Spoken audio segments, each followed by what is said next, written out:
Et la seule chose que je peux faire, c'est de revenir à la maison. De refaire ce chemin-là, puis de revenir à la maison, puis de voir qu'en fait, j'ai jamais été séparée.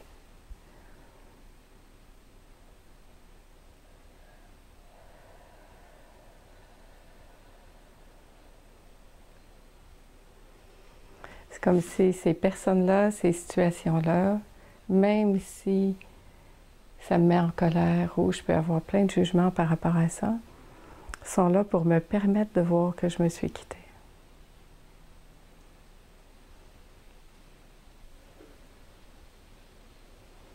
Et quand je commence à transformer ma vision puis voir comme ça,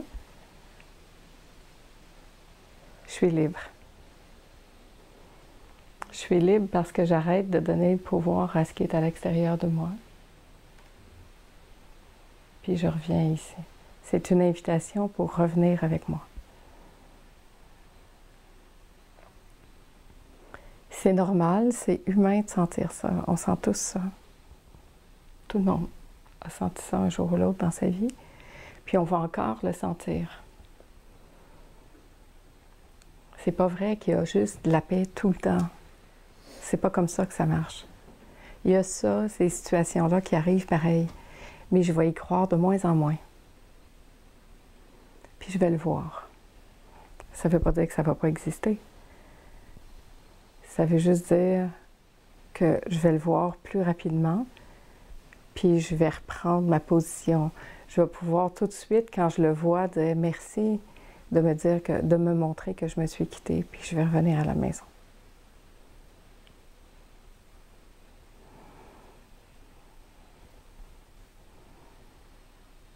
C'est tout.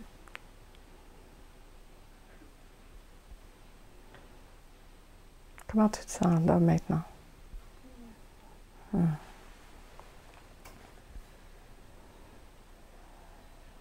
Ça ressemble à ce que tu racontais hier en ce qui concerne la trahison.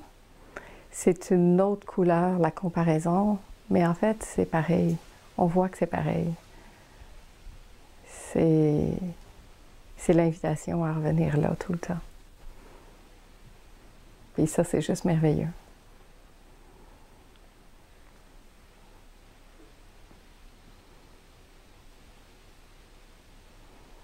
Puis ça permet de sentir en toi ça que tu refoules parce que tu n'aimes pas ça, sentir ça. Mais en même temps, cette illusion qui est là, puis cette habitude de se comparer, c'est refoulé en nous, puis c'est des aspects de nous qui voulons être parfaits et parfaites, qu'on ne veut pas trop voir. Hein? Mais ça me permet de juste faire émerger ça, puis de dire « Ah tiens, il y a encore ça en moi. » Il y a ce désir d'être parfait, il y a ce désir de m'identifier, de bien faire, de bien penser, de « OK, ouais. » Mais c'est ici qu'il doit être vu, pas dehors.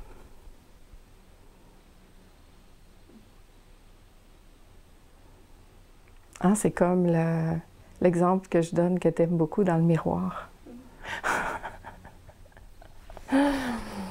Si j'ai de la crème sur le nez, puis que je veux l'enlever, puis que je fasse à mon miroir, je ne vais pas enlever la crème là. Même si je frotte le miroir pendant plusieurs minutes, la crème elle va toujours rester au bout de mon nez. Parce que le changement, il ne se fait pas là. Il ne se fait pas dehors. Il se fait ici. Je vais avoir besoin de venir ici, puis d'enlever la crème sur mon nez, pour finalement voir que, ah, il n'y a plus de crème. Mais c'est ici que ça se transforme, pas là. On a cette fâcheuse habitude de croire que c'est là. C'est une belle image. Ouais. Nous, on veut changer les choses là. C'est jamais moi qui n'est pas correct, c'est toujours l'autre. C'est jamais moi qui pense pas bien, c'est toujours les autres. C'est jamais moi qui fais pas les choses comme il faut, c'est toujours les autres. Ça vous fait rire, hein? Ça nous fait rire parce que c'est vrai qu'on pense ça profondément en nous, même si on ne le pense pas au premier degré, même si dans certaines circonstances, c'est 100%. C'est vraiment pas de ma faute. Tu aurais dû voir ce qu'il a fait. Mais c'est qui voit celui qui a fait?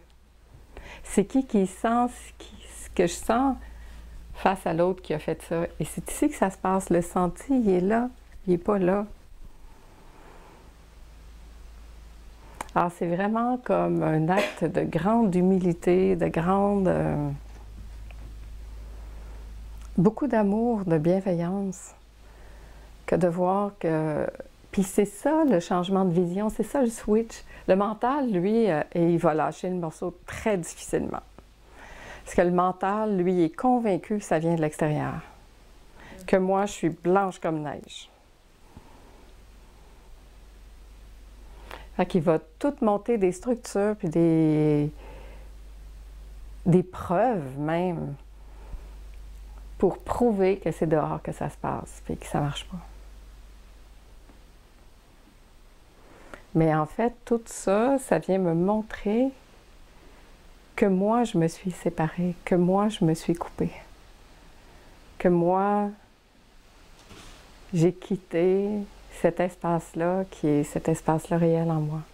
Puis le cadeau de ça, c'est de me permettre de voir ça.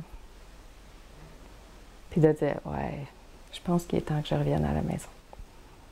Puis de revenir ici. Alors, merci ces situations extérieures qui m'amènent à revenir ici. Et là, j'arrête d'être en colère contre ça. Parce qu'en fait, je vois bien que ça, c'était là juste pour me permettre de voir que je m'étais séparée.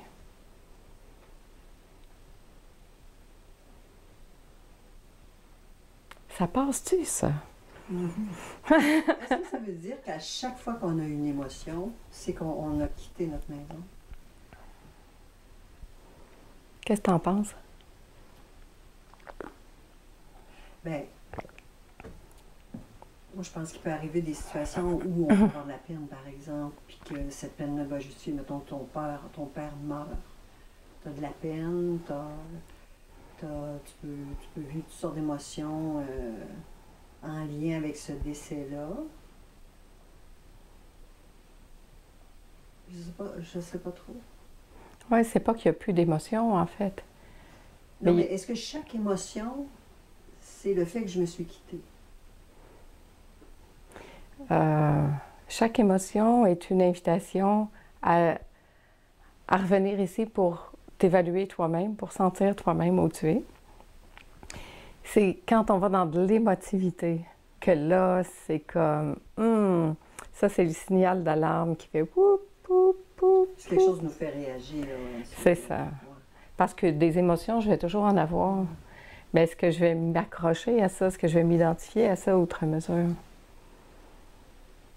Mais quand je rentre dans une émotivité démesurée, c'est ici que ça se passe, là. Ça, c'est plus clair. Ça peut pas être dehors, mais je peux avoir une émotion. Mon père meurt, je vais pleurer.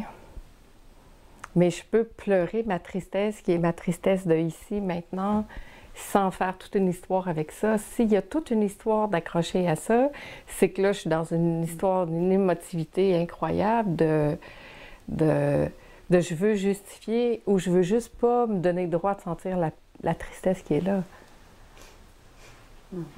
Mais si je fais juste m'occuper de ma tristesse qui est là, ce qui est déjà bien assez, puis que j'en rajoute pas en mettant plein d'autres histoires par-dessus, je suis libre. Parce que la tristesse, elle va passer, parce que ça reste pas. Mais si j'entretiens des histoires autour, j'en ai pour longtemps. Moi, mon réflexe que je faisais, c'était d'accueillir. Donc, il arrive une situation, puis je deviens émotive. J'accueillais l'émotion qui m'habitait. Mettons que j'étais en colère ou j'étais impatiente. Mais c'est excellent. C'est ça qu'on fait là. J'ai dit à Julie, reste là. Nous, ça. Reste avec ça, accueille, vois ce qui se passe. Cesse de projeter dehors. Plus loin que ça, mais c'est tout.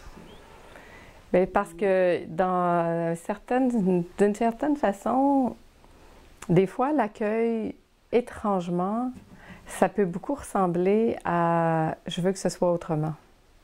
je vais l'accueillir, mais en background de ça, là, il y a... Ça va changer. Je veux que ça change, tu sais. OK, je l'accueille. OK, je l'accueille. Je l'accueille, mais c'est un accueil conditionnel à dire, ça va-tu partir, là? OK, je l'ai accueilli. Mais c'est pas de même que ça marche. C'est vraiment embrasser, tu sais, là. Vraiment accueillir ça, laisser bouger. Et puis voir que ça vient d'ici, pas de là.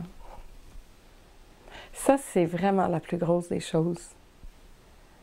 Cesser de se sentir attaqué, de sentir que ça vient de l'extérieur, de sentir que la vie nous veut du mal, que les autres nous veulent du mal.